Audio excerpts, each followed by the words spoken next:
سلام، خوش اومدی به موج دوم. اگه اینجایی احتمالا یکی از بزرگترین دغدغه‌های زندگیت اینه که من کیم؟ چرا اینجام؟ چرا اصلا یادم نمیاد که کجا بودم؟ و از همه مهمتر کجا قراره برم؟ منی که اینجا جلوت نشستم همین دغدغه‌ها رو داشتم و انقدر گشتم و رفتم دنبالش تا تونستم بالاخره جواب بعضیش رو پیدا کنم. اینجا قراره 2 سری ویدیو ضبط کنم.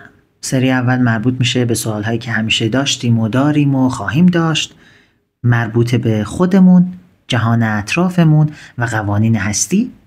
و سری دوم مربوط میشه به ویدیوهای پادکستور. توی ویدیوهای سری اول من دقیقاً به همین شکل رو در رو با حرف میزنم و احتمالاً قراره یک مقداری هم تو رو به چالش بکشم.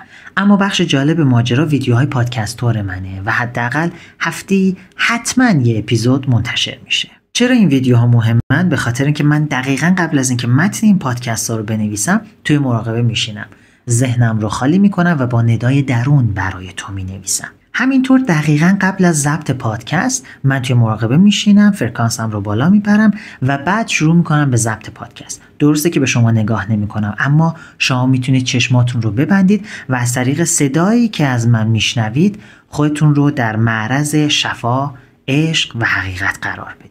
به این عمل میگن کانال شدن یا چنلینگ. در اصل من شاهد میشم و کانالی میشم برای عبور انرژی، نور و آگاهی از سوی منبع به سمت شما.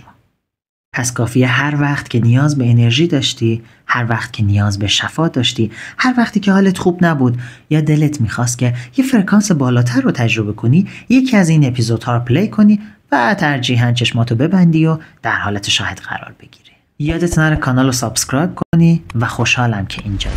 مراقب خودت باش و امید که بیدار باشی در عشق، حقیقت و آگاهی.